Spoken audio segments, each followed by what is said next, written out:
अगाडिको पार्टमा रोमनले ब्लड फ्याङ्क्स ग्रुपको सबै मेम्बरलाई मारिदिन्छ र सबैलाई भन्छ यहाँ फाइट देख्ने जो कोही पनि यस विषयलाई लिएर मसँग प्रश्न गर्न सक्छ।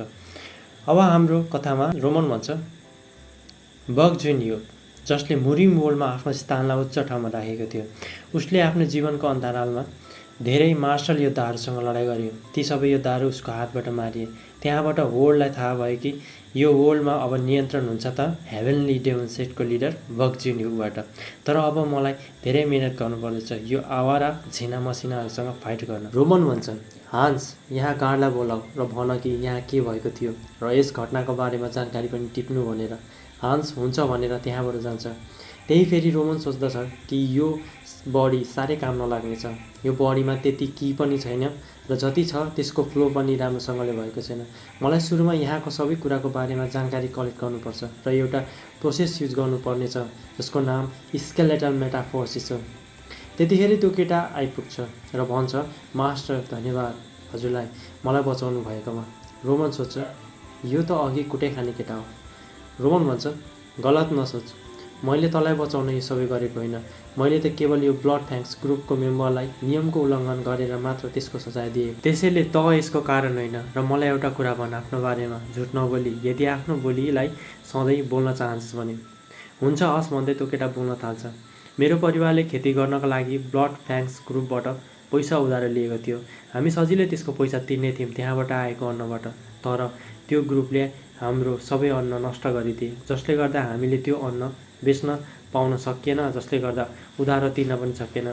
जब मैले थाहा पाएँ ती फटाहरू मेरो बहिनीलाई पनि नराम्रो व्यवहार गर्छन् भनेर यो ठिक छैन जबकि हामीले केही पनि गरेका छैन। म हजुरलाई बिन्ती गर्छु प्लिज मेरो बहिनीलाई बचाउनुहोस्। रोमन सोध्छ यो आँखा यस्तो लाग्छ कि अहिले म म्याट डेमनलाई हेर्दैछु जो द फोर्थ हेभेनली डेमन किङभित्र पर्छन्। धन्यवाद छ यो परिस्थितिलाई जहाँ मैले यस्तो ठाउँमा म्याट डेमनलाई भेट गर्न पाएँ। रोमन भन्छ के हो तेरो नाम? केटा भन्छ मेरो नाम केभिन हो। ठिक छ म तेरो बारेमा जाँच गर्नेछु र एउटा कुरा आज के भयो त्यसको जिम्मा म लिनेछु। त्यो केटा ठुलो स्वरले भन्छ थ्याङ्क यू सर। रोमन सोच्छ कि यो कस्तो फिलिङ्स हो। यस्तो लाग्दैछ कि यो केटासँग मेरो पुरानो सम्बन्ध गाँसिएको छ। अब हामी देख्छौँ नेक्स्ट सिनमा एउटा बग्गी गाडीलाई देखाइन्छ। त्यहाँ एउटा मान्छे भन्छ हामी केही समयमा डिमित्री टेरिटोरीमा पुग्नेछौँ र त्यहाँ हाम्रो स्टोरीको हिरोइन या भनौँ ब्युटिफुल लेडी फ्लोरालाई देख्न सकिन्छ। फ्लोरा लामो सास तान्दै भन्छन् बल्ल त्यो समय पनि आयो जहाँ म छिट्टै भेट्नेछु रोमन डिमित्रीलाई। फ्लोरा बितेको समयलाई सोच्दै भन्छन् यो सुरु भएको थियो एउटा पोलिटिकल म्यारिजबाट जुन डिमित्री फ्यामिलीसँग थियो। अब हामी देख्छौँ फ्लोराको बुवा फ्लोरालाई भन्नुहुन्छ हाम्रो क्षेत्र त्यति राम्रो कन्डिसनमा छैन जसलाई विकास र उन्नति गर्न यही एउटा आधार हो जुन पुरा तिमीले गर्नुपर्छ। फ्लोरा डराउँदै र अचम्म मान्दै सोध्छिन् मेरो म्यारिजको कुरा यति सजिलै निर्णय गर्न कसरी सकिन्छ, त्यो पनि डिमित्री फ्यामिलीसँग जहाँ माइनर्स कामदारहरू छन्। फ्लोरा भन्छन् फादर यो त मेरो लागि निर्णयजनक छैन। तर फादर बिचमा कुरा काट्दै भन्छन् फ्लोरा मलाई माफ गर कि म एउटा दयनीय बुवा तिमीलाई यो परिस्थितिमा पुर्याउँदैछु। अब हामी देख्छौँ प्रेजेन्टको सिन जहाँ त्यो बग्गी चलाउने मान्छे भन्छ मिस लेडी हामी आइपुग्यौँ।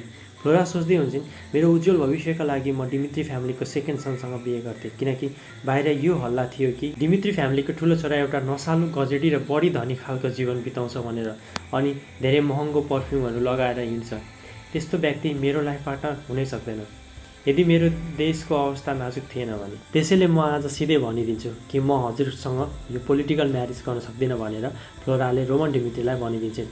रोमन पनि हुन्छ भनेर एक्सेप्ट गर्छ। यो सुनेर फ्लोरा एकछिन अचम्ममा पर्छिन्।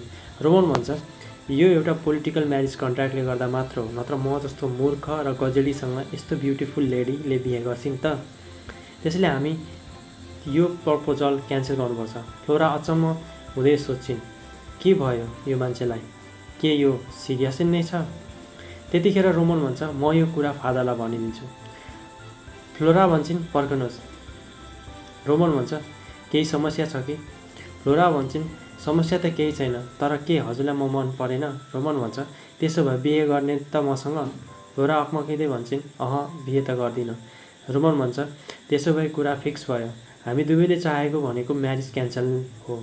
अनि एउटा कुरा, यसको सबै जिम्मेवारी म लिनेछु। म एउटा डिमित्री फ्यामिलीको एउटा काम नलाग्ने मान्छेमा चिनिन्छु, जसले गर्दा मेरो भनाइमा केही फरक पर्दैन, चाहे मलाई डाइभोर्स म्यान नै किन भनुन्। फ्लोरा सोचिन्, यो मान्छेलाई के भयो? के यो त्यही मान्छे हो जुन कुरा बाहिर चलिरहेको थियो? अब हामी देख्छौँ एउटा ठुलो स्वरमा रोमनको बुवा भन्नुहुन्छ, के भनिस् तैँले? म्यारिज कन्ट्र्याक्ट क्यान्सल गरिस्? रोमन भन्छ, मैले पहिले नै लरेन्स फ्यामिलीको लेडीसँग कुरा गरिसकेँ। रोमनको बुवा रिसाउँदै भन्नुहुन्छ, तँलाई सबैले मूर्ख भनिराख्दा, काम नलाग्ने भन्दा एउटा बुवाको हैसियतले एउटा सम्मान र प्रतिष्ठा दिन यो म्यारिज कन्ट्र्याक्ट गरेको। त्यसमा पनि लरेन्स फ्यामिलीसँग एउटा बलियो सम्बन्ध गाँसी डिमित्री फ्यामिलीलाई नोबेलको पोजिसन हातमा पार्न खोजेको थिए। रोमन भन्छ, मलाई माफ गर्नुहोस्। रोमनको बुवा त्यहाँ भएको एउटा गिलास उठाएर रोमनको फेसमा रिसाउँदै कराउँदै फ्याँक्नुहुन्छ र भन्नुहुन्छ, मैले बनाएको यस्तो निर्णय जहाँ डिमित्री फ्यामिलीदेखि तेरो पनि भलाइको लागि थियो, जुन तैँले बिगारिस्। अब त 6 महिनामा युद्धमा जान्छस्, त्यसमा तेरो केही भन्नु छ? रोमन भन्छ, यसमा मेरो कुनै प्रश्न छैन।